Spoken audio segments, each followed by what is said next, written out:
cleared away by capitalism.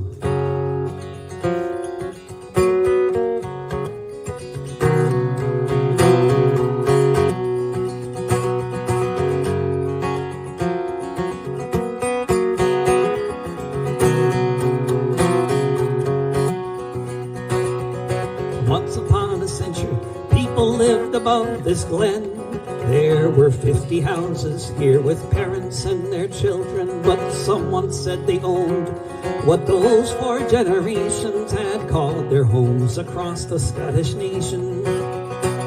Allotments kept on shrinking while the rent would only rise. One by one the broken crofters left the open skies, the frozen shores of Nova Scotia, or a far-off colony, or somewhere else across the sea.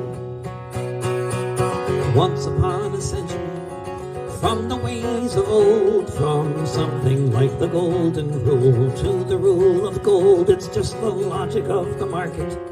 Supply and demand says to drive the people from the land. Instead of eerie silence reverberating all around among the gardeners and shepherds, you would hear the sound of the pipes and drums and choirs, of the songs that would be sung and the stories that were told in the Gaelic tongue.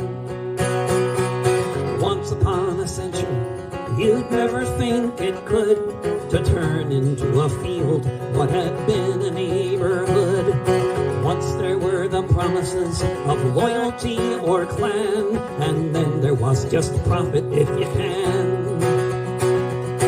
If we travel back to a different time and space, it was possible for most to afford to live someplace, but it's the logic of the market, each investor's conviction. More money is just grounds for an eviction.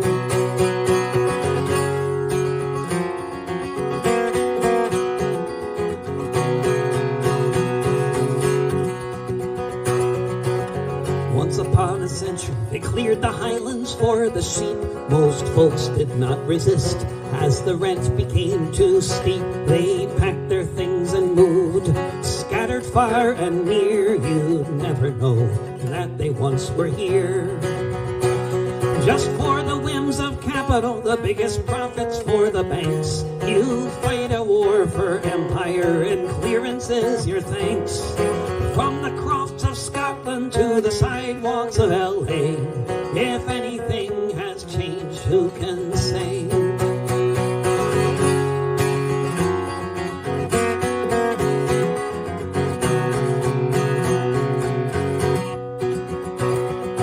Once upon a century, people lived above this glen. There were 50 houses here with parents and their children.